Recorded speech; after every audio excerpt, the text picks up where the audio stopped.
Hello, I'm Dr. Katherine Horton. In this video I would like to have a serious word with everyone who's listening. I think the situation has turned extremely urgent because certain things have happened and certain things I would like to talk to you about. In the meantime, the attacks on me have become extremely severe. I was trying to get in touch with the German ambassador. I failed on 2 counts now. I tried to reach out to him for the entire year, but now the situation is extremely urgent. I am being shot into non-stop in my flat here in Switzerland, and it is premeditated, grievous bodily harm. There have been emitters placed down and I can measure it. I already put up proof that I'm shot into every 60 seconds by a machine. That's the video called Hack Attacks and Assaults Every 60 Seconds. I have tried to reach the military police and convince them to stop. They put on intimidation theatre instead, recruiting the local police. I reported that. I tried to talk to the German ambassador. He refused to even talk to me. I tried to talk to the local police, and all they ever do is essentially just threaten to section me, which is utterly nonsensical, given that we have these weapons, the industry is churning them out in the absolute, just not even thousands anymore, in the millions. And it is just simple common sense and statistics that eventually people will be attacked with these weapons. And it is just no good anymore to just claim everybody is mad who just dares to say that they are the victim of crimes being committed with microwave weapons. Meanwhile, the attackers are becoming ever more psychopathic. So on my drive to Bern, to the German embassy, I was again shot into brutally on my car drive. So they essentially, what the intelligence agencies have done is that they have modified cars.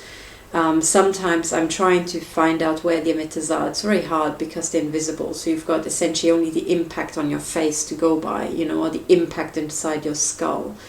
But from what I can tell, based on points where I was hit at, I would say that there are emitters placed in the headrests of cars. So essentially they shoot outward. It probably insulated towards the passenger, but through the window they actually shoot straight through your window and shoot you in the head. I've experienced that. They also seem to be guided, so I think there's software that actually locks on, because I had essentially emitters that kept hitting the same spot and just slightly shifted as the car was overtaking me along the skull, hitting me with very hard pulses, very painful.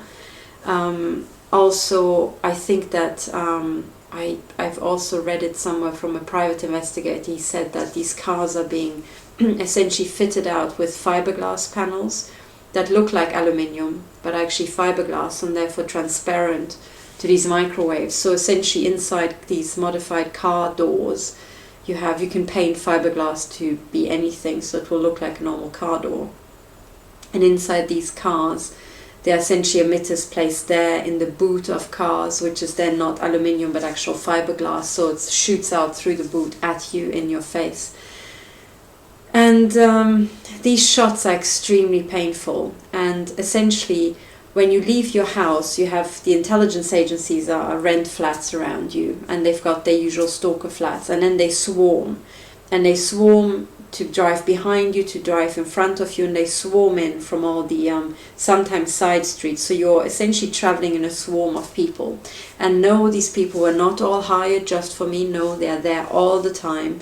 They're essentially swarming around thousands of people that are under surveillance. Sometimes some of them don't even notice. This is essentially a system that conducts, as far as I can tell, economic sabotage and espionage and private espionage. So this network is there for private hire, for companies. This is how entrepreneurs had their ideas stolen and were ripped off. This is the same system. And the system can either be used in espionage mode, in sabotage mode, or in attack mode. And when I leave the house, it's operating on attack mode. And the only difference is the cars swarm regardless, but your protocol that travels with you through their mobile phones and the centrally coordinated computer system will say if these cars are actually shooting into you or not. So last summer, when I had desperately tried to get an emergency injunction, I was microwaved in this flat so hard. I had to flee my home at some point, and one of these days when I had to flee the house, I was sharp shot at the end of the street, and something was shot into my arm. So it's very likely that there's a tracking chip. So essentially, the Gestapo in the olden days rounded up people and they tattooed a number into their arm. These days, the intelligence agencies round up people and they sharpshoot little RFID chips into their arm. This, I presume, helps their trackers to track you as a moving body, and then pattern recognition identifies your head with little radar devices and then sharpshoots you. This can be done with software, and I have experienced that. I could tell that I was shot at from a car where there was only the driver was not aiming at me. That something shot at me either through the headrest of the passenger seat or through literally the a glass fiber panel on the door, and something was actually placed on the back seat. Either way, I was harmed by that, and they keep doing that. And the point is that they try to shoot as hard as possible into your head. So when these shots, they punch through your skull, they can be extremely painful, and sometimes they just leave a very high, essentially electromagnetic pulse, and it's like having your head flashed. And the idea is to essentially disorient you so that you cause an accident and die on the road, and they can blame it on you. So this is essentially it. This has happened. I have been shot so hard when I was driving yesterday to the embassy that I literally nearly, crushed my car.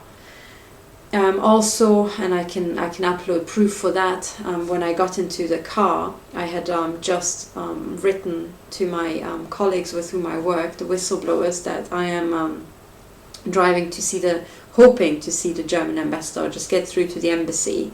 And I said, I hope I will not be assassinated on the road. Now, this comment of mine, which I sent via email, and all the emails are read, and the intelligence agencies amuse themselves by miming out what you've previously put in an email. Essentially, they took this and they put on a little spectacle. So they have already hacked into my car, or broken into, and modified my car radio. But when I climbed into the car, I drove out, and then at the end of the street, I just turned on the radio, and essentially, the radio blasted. But it's very telling when you turn on the radio, and it's not somewhere in the middle of the lyrics. It actually starts up at the beginning of the sentence, and it was blaring out the song by, I think, the Fugees, called, I think it's called Ready or Not. So the lyrics that were spoken to me, because it's a very slow song in the beginning, was essentially Ready or Not, here I come, you can't hide, we're gonna find you and take it slowly. So that's what's blaring out through the radio, starting at the beginning of the sentence. So not somewhere randomly, when you turn on the radio randomly, it should be somewhere either randomly in the news in the mid-sentence or somewhere randomly in the song. But this was right at the beginning. And then at the same time, my car display said goodbye. So you're just emailing to your friends to say, I hope I won't get assassinated. And then they threaten you, put on the song. And if you don't know the song, I just encourage you, go on YouTube and type in the Fugees and Ready or Not, and click on the video and just watch the few opening sequences of the video until the singing starts up, and then you kind of probably can follow what MI6 was trying to say, or the NDB, or the BND. I lost track who the fuck is actually tracking me at any one point in time. Doesn't matter, they're all just branch offices of the same one agency. They have morphed a long time ago, so it doesn't actually matter. But anyway, the intelligence agency, singular, the branch office here in Switzerland. And then, you drive trying to see the German ambassador, trying to make him finally do his job.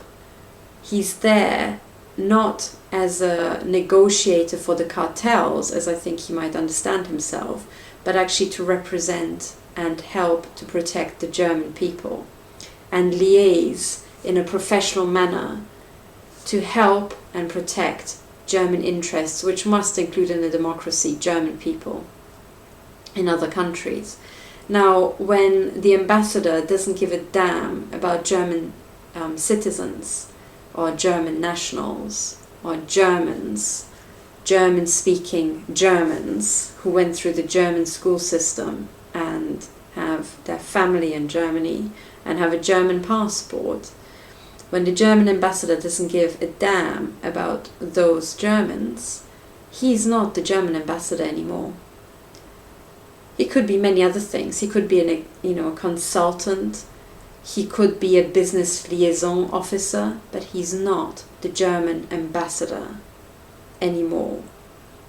So I will continue trying to get through to him. However, should I not be able to get through to him, I think the only way to move forward is to replace the German ambassador. To have him replaced by somebody who actually can do the job and liaise with Germans and help to protect them and actually help them to live in Switzerland and start businesses in Switzerland and work with the Swiss, instead of being shot to pieces in a way that actually started next to the BND near Pullach. This is very important, I think, and should it come to that the German ambassador urgently needs to be replaced, I would wholeheartedly recommend to the German Foreign Office, the Auswärtiges Amt, that they promote Michael Kanzler. After all, the man is working very hard. I've seen it with my own eyes. I random sampled the embassy on a Friday afternoon at 4 o'clock, and he was the only one left. And he told me that he was still working, and it looked like if I hadn't interrupted him, he would have continued working for quite some time. So I can certainly confirm that Michael Kanzler seems to be working longer than anybody else at the embassy. He seems to be very dedicated, and when a desperate German is ringing the doorbell, he actually comes and opens the door personally, which I think is precisely what an ambassador should do, any self-respecting ambassador, when the staff is gone. I have seen the German ambassador in Transylvania do that. That was a lady back in the, I think it was, in the late 80s. And that meant an awful lot to us. And we were German back then. Now, that was in communist times when things were rather edgy. How come the German ambassador now in Switzerland cannot be there for me like the German ambassador was there for my family in the late 80s? What happened? So I would wholeheartedly recommend Michael Kanzler, because he does open the door. He is very nice. He does work long hours, even on a Friday past 4 o'clock, which seems to be more than anybody else in the embassy can muster. And most importantly, he also knows about microwave weapons and is very open and honest. And this is precisely what we need going forward. We don't need any more of the shady shenanigans. Microwave weapons do exist. What's happening to me is pretty flaming obvious. And the least I expect from a German ambassador is that he is, has enough spine to actually state the flaming obvious, which Michael Kanzler did. So I think if he were the ambassador, he would actually have the authority to also help me, which he didn't have in the capacity where I spoke to him. So I really wholeheartedly recommend, should it come to replacement of this ambassador, should he not cooperate, I wholeheartedly recommend he be replaced, and maybe the replacement be expedited. As I understand, I think Dr. Otto Lampe is coming up to the end of his tenure, I think traditionally this year in 2017, and I wholeheartedly encourage him to help me and my the other investigators and whistleblowers with whom I work to have these crimes shut down. However, if he cannot bring himself to cooperate with high-profile people of highest integrity to stop crimes against humanity, I really think he ought to be replaced, and rather yesterday than tomorrow. So this was my frustration trying to get through to the embassy. I'll continue I'll continue trying to get through because our communication channels are open. We would like to move forward on this in a civilized fashion. Anyway, that's the embassy, that's ongoing work. The other thing is that today I really would like to have a serious word to absolutely everybody. I have now put out several videos and I leave the whiteboard in a mess so that all the people who are new to these videos can see what I was talking about. I started off talking about essentially deep capture. This is an organogram. Deep capture and systems whereby psychopaths migrate to the top and then hire a lot of morons, as enablers, and then take over an entire system. This is a natural process that occurs in all pyramid organizations. Every pyramid organization, if you just let it operate for long enough, will end up in deep capture. It is the end state, unless there's some mechanism to avoid that. This is essentially it. So any old organization or any particularly tall organization where thousands of people are pooling towards the top, psychopaths through their backstabbing and ruthlessness do have competitive advantage to rise to the top, and sooner or later the top will be entirely populated by them. Now, psychopaths, as I explained, are as charismatic as they seem, incredibly devastating to organizations, because at the end of the day they don't care about anything but themselves.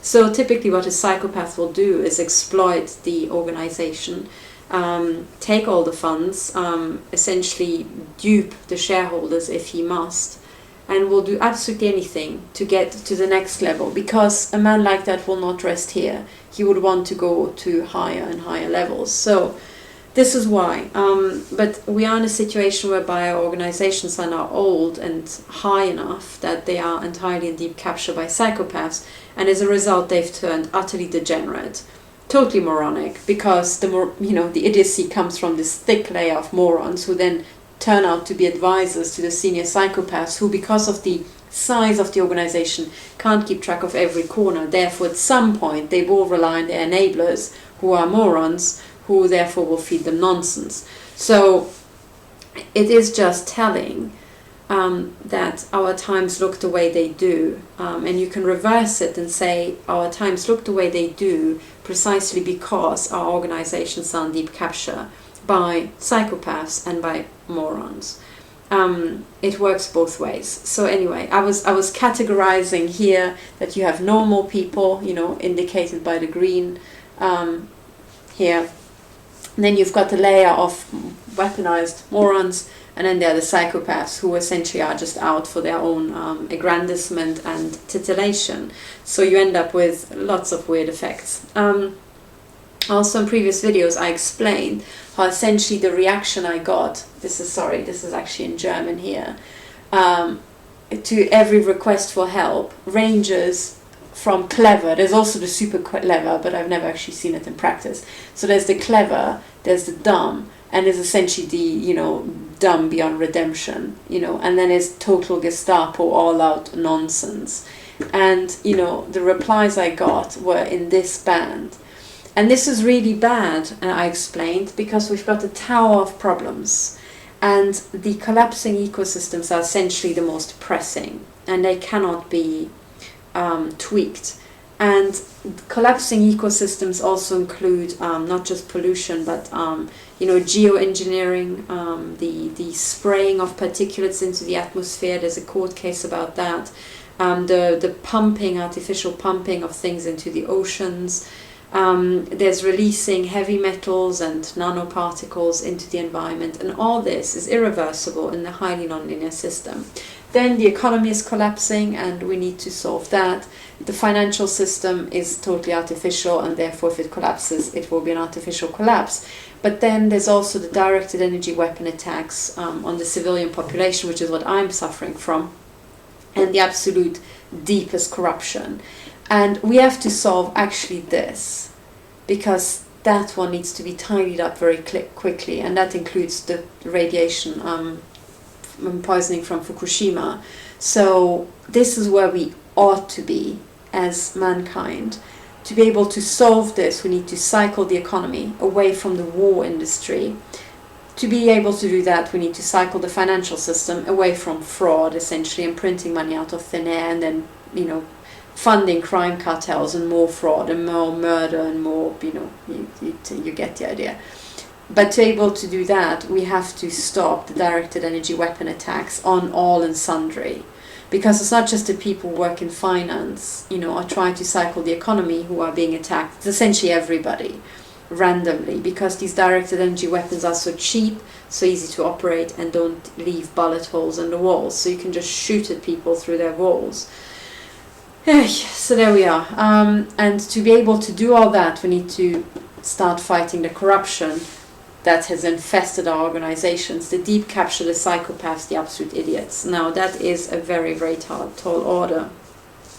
And as I'm moving forward, I have really struggled the last 2 weeks because the attacks on me have become absolutely insane. Essentially, when I'm not under shielding, the agents of the NDB here find a way to shoot into my head so that it makes a popping sound, which I think is due to cavitation. It's essentially a microwave pulse that superheats your tissue, and then when, you know, it causes bubbles, and then these micro bubbles, when they collapse, they release a tremendous power. They rip through your brain tissue, and then eventually, you know, when it reaches your skull, you can actually hear it because it resonates.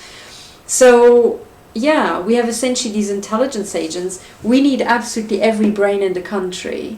I have got a PhD in high energy physics, and I'm working flat out, I want to, on this, but instead I'm being pulled down by the intelligence agencies here into this corruption quagmire, and they think the best way to go about their work is to essentially take highly educated people of highest integrity and shoot them to pieces.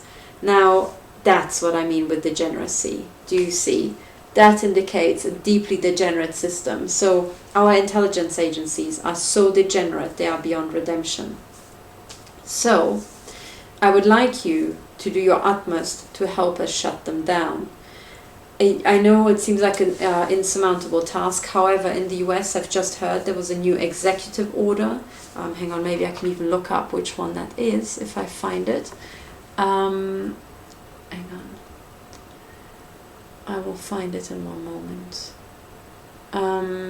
So this is executive order essentially allows, it was here a moment ago. I will find it here. So maybe there's the actual number. I'll include the link at the bottom.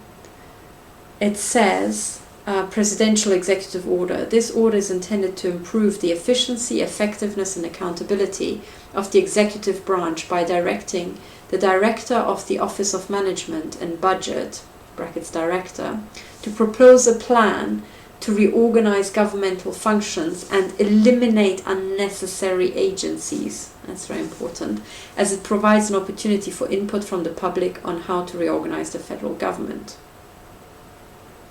Okay, now this is very important because I think you should get on this and write a letter, essentially, to the Director of the Office of Management to ask for these projects to be shut down and for the intelligence agencies to be cut back if you're in the US.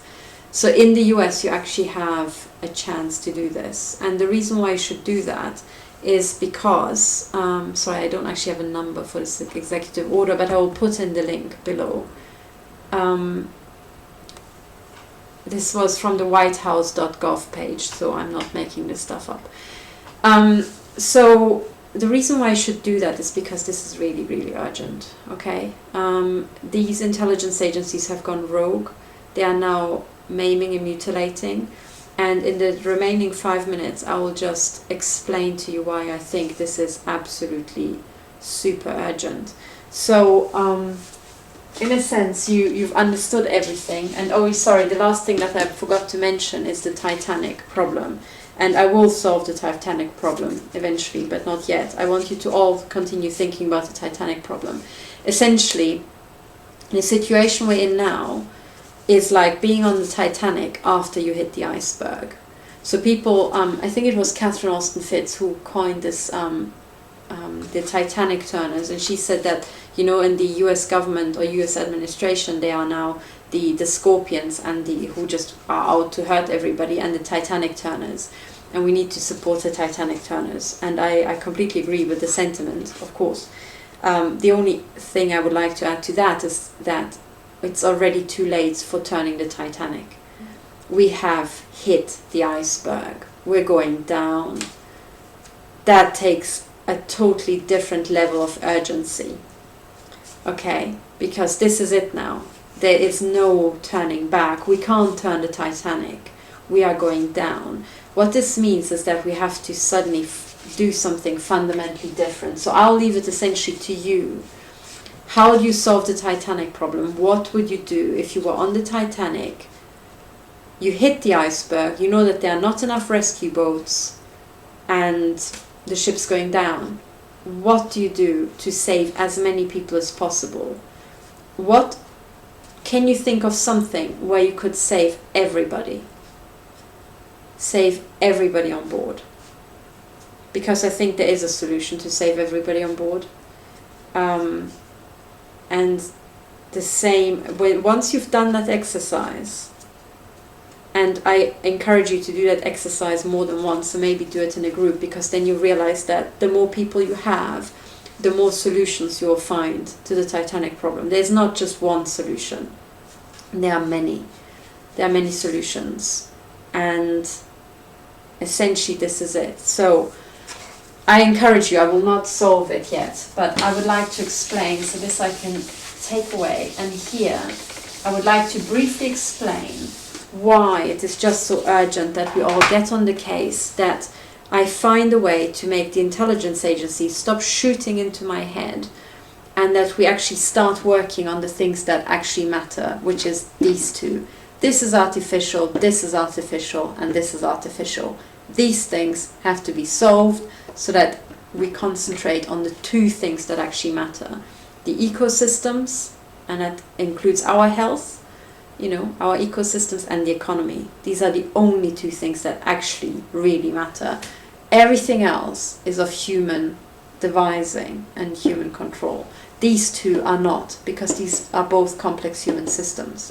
Complex systems and complex human and natural animal systems and so on, right? But nevertheless, two complex systems. So they take a different order of magnitude of complexity, you know, to get your head around to solve. So why do we have to, you know, I mean, as I understand it, I'm making these videos, I've been on the Richie Allen show, I've been on, you know, interviewed many times, and nothing has actually changed. I put out, I think, 6 appeals to the heads of the BND and MI5. You know, at the time I didn't even know who the head of the NDB was, otherwise I would have included him. But given that my targeting started in the UK and I started being shot into with electromagnetic weapons in Germany, you know, the head of the BND and the head of MI5 and 6 amongst themselves should be able to work it out, how to switch off the transmitters, which they placed, you know, within less than 50 meters of my home. The fact that they cannot figure this out after 6 public appeals, and then especially MI5 replies to me. I mean, it was nice that they replied. I mean, they are British, so they are nicer than the Germans, who just ignored it. They were just assholes, you know. They just, I sent an email, no reply. I mean, I was actually targeted. The first email I said to the BND, I actually was microwaved in the back of the head on a flight to Spain, you know, a day later. So the Germans were total assholes. The Brits did nothing. You know, they too shot into me, but at least they replied to the email. And then if you read the reply from MI5, which is on my Twitter stream, I should, you know, put it into, I should put it up on my website. They thanked me for my comments. Now, these are not comments, guys. I am fighting for my life, and I'm asking you to stop committing crimes against humanity. This is not optional. This is not me, you know, leaving a comment on a forum, non-committal.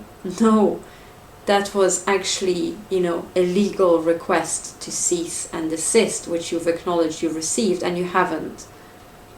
You haven't stopped. I still keep getting attacked. So, you know, it is within your means to do that, but you have not. So it's a different order, it's I think comments doesn't quite do it justice, I have to say. And you're very welcome to go and check with your legal team, but I think there's something more in it than just comments. Anyway, so the fact that they haven't stopped kind of shows you just how big the problem is. Now, the fact that we have our intelligence agencies running around shooting up people is extraordinary. They have been doing this for decades, but now they really ramped up. Now, I do not say the people who suffered for decades are somehow lower than people who just started being shot into it. That's not what I mean. But what I mean is that they had the goal to expand it, and now it's essentially everywhere. Okay. And it's public, it's in the open, they are shooting people up in the open. Last time this happened, on this scale, with this sort of openness, was the Gestapo. Now the Gestapo in the end literally just dragged people out from their homes into the street and carted them off. Here I don't get dragged out of my home. That's because they can shoot me up to pieces in my home and then move into my flat if they want to. And essentially think that they can get away with it. And they are so sure of that they are just miming and ridiculing victims. And when it's done in a systematic fashion using the surveillance network of the intelligence agencies, after 3 public court hearings and after 6 open public appeals to cease and desist, it shows that there's a huge problem in the intelligence agencies. They have gone full on Gestapo and they don't mind. Okay, so, and remember that when you tell an intelligence agency, given their power that they have, if the problems you have continue, it means that they want them to continue, because any problem you have with the power of the intelligence agencies can be solved within 24 hours, I guarantee. The fact that it hasn't been solved for over a year means that they want it like that. Okay, so what the intelligence agencies want is to operate in Gestapo mode everywhere in Europe, in the Western world, and I think further afield. Now, when they want to operate in Gestapo mode, it means that maybe some other things are also really funny. Now, funny things going on, not as in humorous, but as in really scary. So the other very curious things that are going on are certainly with the economy. It seems to have been artificially imploded. With the currencies, which seem to be artificially bloated by prolific money printing, that's called quantitative easing, remember? And essentially what we seem to have is that the people who are being shot to pieces by the intelligence agencies seem to be all people of very high integrity, hardworking. We've got single moms, we've got mothers of autistic children taking care of their children, we've got hardworking engineers, lawyers, doctors, scientists, white-collar workers, office workers, workers on building sites, everybody being shot to pieces. Okay, now when we zoom out and we think, what does that look like? The only term that comes to my mind is a controlled demolition. The controlled demolition of our Western societies, done through horrific unemployment, which has been brought about artificially. So-called austerity is a scam. Is a scam because money is being printed, so they decide what's being used for. The explanation that there is no money for X doesn't make any sense when you've got quantitative easing, right? So that's not it. Austerity is a scam. Disabled people have died in large numbers, and that has been done on purpose. It's artificial. So the disabled people have died. People have been artificially made unemployed. Then there are all these reports from the NHS that old people are being killed off in the wards. So the old people are being killed, disabled and the old.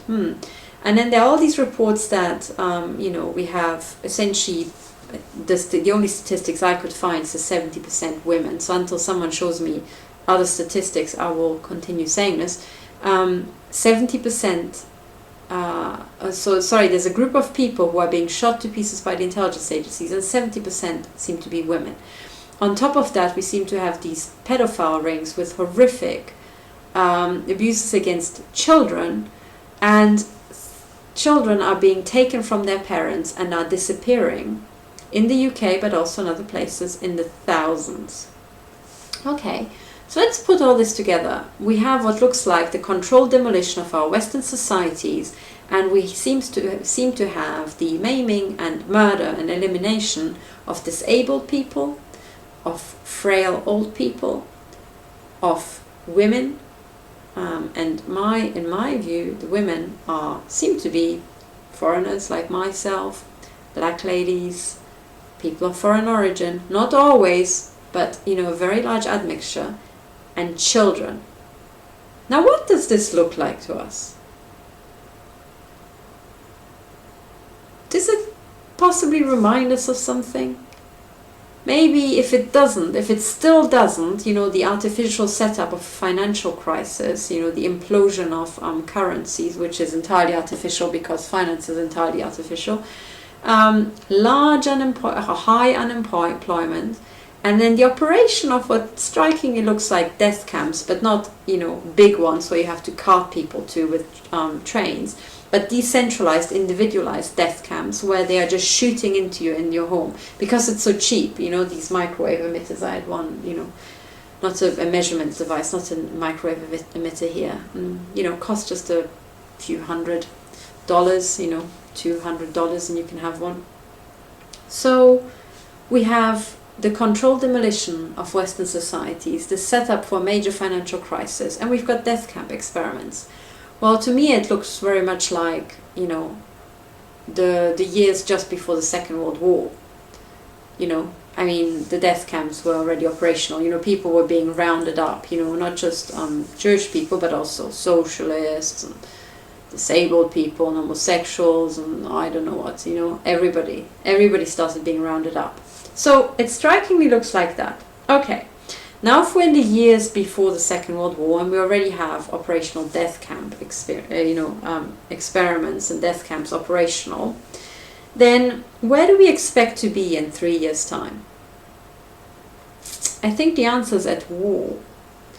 And the war happened where the concentration camps were and where the financial crisis was. So if we look at where the financial crisis is likely to be next time with the implosion of the dollar and the euro, I would say we're in the years just before a major war in the Western world, a major war in the US, and a major war in Western Europe. Okay, right, that's probably quite a lot to take in. Fine.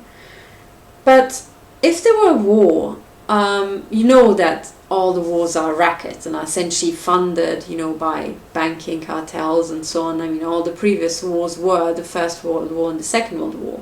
So how do they make money? Yes, they do dump an awful lot of arms, right? But by the time you have, the war, you've already sold the arms. Right, people have already bought them. They don't buy them during the war. They're already, stacked up. So you just empty the stacks. So, but how do people make money during a war? Afterwards, the banking cartel who owns the arms manufacturers will make more money when people stock up again after they depleted their storage inside. During the Third World War. Or Fourth, however you count. But how do people make money during a war? Well, it's through looting. Okay, looting. But what would there be to loot in Germany? In the Second World War, there was a lot of industry. You came in and you took the pieces. But frankly, these days, steel is so cheap. China and Russia already have most of industry. So what is there to loot in Germany? Or France? Or England? Well, I don't think there's much. You can get some things, but really, most of us have cheap IKEA furniture and, when you come into our homes, yeah, we might have some stuff and some antiques, but frankly, the population is so poor, there's not that much to get. So if you wanted to have a major war, I mean, in the US you can see, because you would try to defeat a major power, right? A world power. But if you were in Europe, say, and you wanted to start a war, how would you make money during the war? Like real big money, not like steal an antique chest of drawers from Granny. No, like real big money. You know, in a way that you kind of think is sustainable, especially after you just had, you know, an engineered artificial collapse of the currencies. So people would be pretty, you know, pissed off with paper currencies. So you can't really just go to, I don't know, you know, into France and Germany and steal euros after you had a financial crisis where euros are worth nothing. So you probably don't want euros. And digital money, I mean, the computer systems can be switched off and back on, and people can be put back with the same money they had before the war, as long as, you know, records survive, but they're easy to make to survive, because you can always just siphon off the database to somewhere else, you know, in the, I don't know, Galapagos Islands or Iceland or something that will be safe. So that's not it. So after thinking about it for a very, very long time, I came to the conclusion that if you really wanted to make money with a war, there's really just only one place where you would want to end up with your army pillaging, and that's Switzerland. And that's for the simple reason that Switzerland, throughout the centuries, has accumulated stuff from similar pillaging. And it has now, you know, as I'm told, these big mountains with essentially huge bunkers and storage space. And the Swiss mountains by now look like Swiss cheese, because there's just so much tunnel building and bunker building. And throughout the ages, these places have been filled pretty much with an awful lot of gold. So if you really wanted to make a lot of money, you would want to start a war, and you would want to go into Switzerland. Okay. Now, if you want to start a war and go into Switzerland, you would want to do exactly that. Destabilize the entire Eurozone around it, cause havoc, cause large unemployment, you know, have some sort of fighting, but then very quickly march in and take over Switzerland and get the gold and then be done with it. You know, okay. Now, if I can figure this out within an afternoon, so can Russia, China, Germany, and everybody else, and they are all bigger than Switzerland. So, should any war be kicked off, Germany, especially Germany, the German people can say, well, yeah, now that we've built up everything, and now that Dresden, for example, looks really beautiful again, we can go around, shoot it all to bits again, and then start all over. But there's not really, you know, you can't really win elections with that sort of stuff. So what most likely is going to happen if anybody kicks off a war is that, you know, Germany will say to Russia, hey, you know, you had to rebuild, we had to rebuild, we don't really fancy another war that shoots up our beautiful places. So why don't we just, you know, get together and instead invade the people who are funding the wars, which, you know, in the past have been the Swiss. That's why Switzerland wasn't burning in the Second World War, you see, because the investors were here. Okay, now, if that were the cause of events, right? Say you would say, okay, the Russian army, they're pretty big. Let's, you know, get them in, but as soon as they reach Germany, you say, you know, nothing to get here, but we've got the Autobahn straight to Switzerland. Excellent roads here, you know, we will leave them free for you for 3 weeks. You can roll down with your tanks, you know, free use, no maut, nothing to pay, no, you know, road tolls for you, for your lorries. Off you go to Switzerland. So, yeah, and what would be the entire point? Well, it would be to get all the gold from Switzerland. And why would you want to do that? Well, because people would be pretty pissed off with paper currencies, and then people would maybe have the idea it would be a really good idea to go back to gold basis. And something like that has already happened in the BRICS, such that, you know, a large trade volume is settled in gold and silver.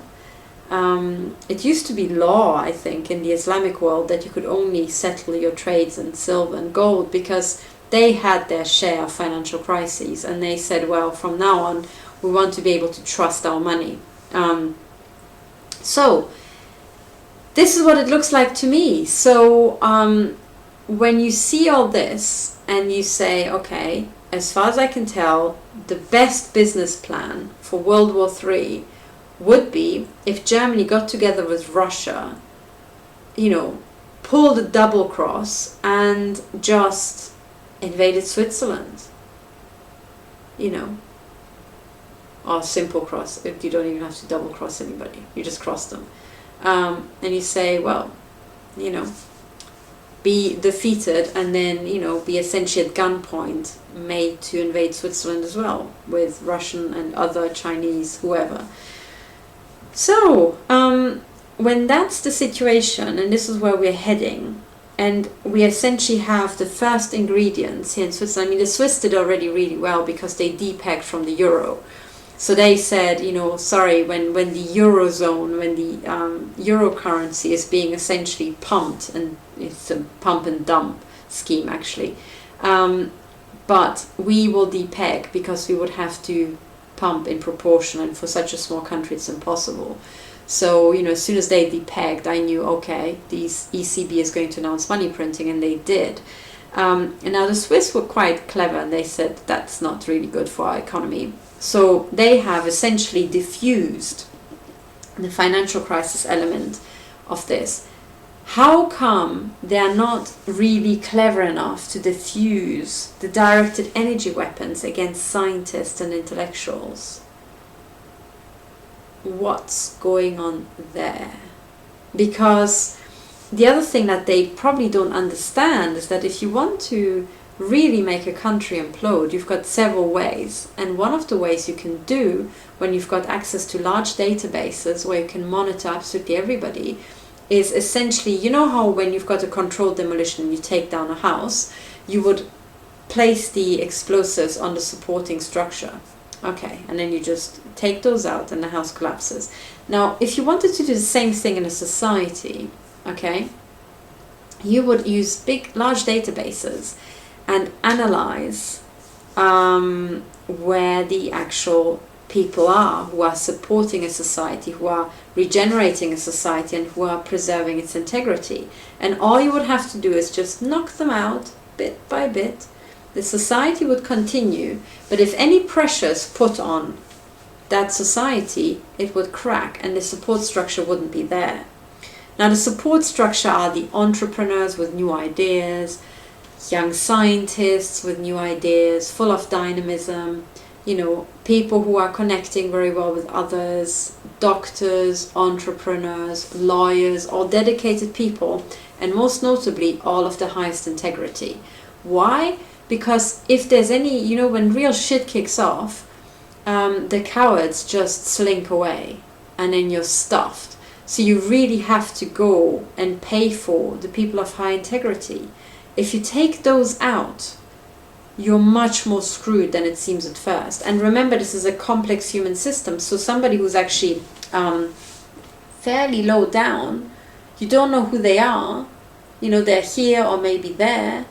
You might not see them from the top, but they could still be instrumental to the system. Because when you want to put pressure on, it's essentially on this tier that the pressure relies on. So if that tier doesn't have any cohesion, you're screwed. So what I would like to explain to everybody is that to me, it looks like the detonators have been placed on the support structures. I explained this in an article which I published on my website, you know. And if anybody wanted to invade Switzerland, that's the way to do it. So when you're in Switzerland and you are talking to the military police, right, trying to get through to military intelligence in Europe, right, and Germany too. I mean, you know, Pullach is actually fairly close. That's where the BND is, German Federal Intelligence. It's very close to Switzerland, you know. So should anybody want to invade Switzerland, you know, they would probably bomb Pullach to absolutely oblivion. You know, I mean, that's maybe why they moved to Berlin. They were like, yikes, you know, maybe not.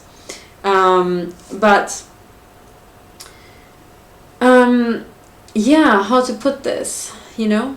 I mean, do you understand what I'm saying here? So when I'm trying to get through to the military in Switzerland and the military police, and I say, you know, it's a really, really bad idea when you shoot me to bits on purpose, because it's kind of shows you still haven't understood the larger program. And then they laugh at you, and then they send 4 police officers to intimidate you. Or they take their microwave guns and shoot you in the head even harder when you're driving down the Serpentines from Davos, which is what happened to me. And then you think, maybe these people haven't understood something, right? Maybe still they haven't. And I would have expected that they understand, because they had here in Switzerland a big, you know, troop maneuver, big exercise called, I think, Stabilo 2 in 2012, if I remember correctly. And the upshot from that was that it was a bit shit. It's, you know, I haven't really read any news reports where the generals were raving how amazing it was. It was more like, guys, you know what, you bunch of, you know, empty bottles. If this were war, it would have been fucked, you know. And it's all very nice to be larking about in peacetime, but we should really, really, you know, essentially, you know, pull our stuff together. That's more what I heard in the newspapers. So it wasn't really top performance now, was it? Either way, what I think they simulated was the flow of a very large flow of refugees into Switzerland. You know, very, very large flow of refugees into Switzerland. And the explanation was, well, you know, in the financial crisis that would hit the Eurozone, these refugees would come, which, yeah, could be. But, you know, when the entire Eurozone is in, you know, in a big financial crisis, there's also pretty clear to everybody that Switzerland will not be a haven either. So that didn't really make sense. However, if those refugees all arrived with, you know, machine guns, it would make a lot of sense. So it seems like in 2012, the Swiss had figured out what could be the bigger picture here. Yet in 2016, when I was begging them to stop shooting into me, because this is like, you know, that's the first bit, this is I'm part of what I term to be the Intelligenzaktion, the elimination of intellectuals, right? I'm not a whistleblower. I've got nothing, you know. But I am an academic who's trying to actually help the economy and, you know, make things better. So when I start being mutilated to death, it's an Intelligenzaktion, right? Because here I am, I can tell you these things, and if you haven't figured them out, then at least I've given you information that might benefit you, you know. So when you're here in Switzerland and you're trying to explain why running an Intelligenzaktion is the phase 1 of preparing to be invaded might be a bad idea, they don't get it. And then you think, oh God. Yeah. So that's where we're at. I'm still trying to get through to these people and actually explain to them in simple terms that even soldiers can understand, you know, what I'm talking about. But meanwhile, I would like to point you to one article which I read today, which I want to bring up because it hits home hard. It is by, I'll link it, it's by Chris Hedges. It's called The Dance of Death. It was posted on the 12th of March 2017, so 3 days ago, and every word of this rang true, which is why it actually hit me so hard. I think you should read it, because I think it is a direct, perfectly accurate description of where we are now in the world. And I'll let you to read that because you can online. And I would like to read a passage to you which I think is also very apt. From this book, it's by Stefan Zweig. It's called The Impatience of the Heart. It was first published in 1939. And it's just 3 paragraphs I would like to read to you. And I would like you to think about this, because I think this is where we are now. The subject of that discussion will be quickly surmised if I simply mention the year in which it took place, 1938. So this is a guy telling about a dinner, essentially a black tie dinner, and people coming together and discussing. So the subject of that discussion will be quickly surmised if I simply mention the year in which it took place, 1938. Future chroniclers of our times will one day establish that in that year almost every conversation in any country in our fevered continent of Europe was dominated by speculations over the likelihood or unlikelihood of another world war. The theme exerted an insuppressible fascination over every social gathering. There was sometimes the feeling that it was not so much the people working out their anxieties in hopes and speculations, but rather the very atmosphere itself, the highly charged air of the time, laden as it was with hidden tensions, that was seeking to liberate itself through words. The discussion was opened by the host, a lawyer by profession and opinionated by nature. He put forward the usual nonsense by means of the usual arguments, namely that the younger generation had direct knowledge of war and would not stumble as unpreparedly into a new one as it had into the last. Even at the point of mobilization, the guns would be set to fire back, not forward, especially those who, like him, had fought at the front, had not forgotten what lay in store for them. The vain overconfidence with which, at a time when explosives and poison gases were being turned out in tens and hundreds of thousands of factories, the man just as casually waved away the possibility of war as he might drop the ash of a cigarette with a light tap of the finger, angered me. I replied, quite emphatically, that we should not always simply believe what we wish to be true.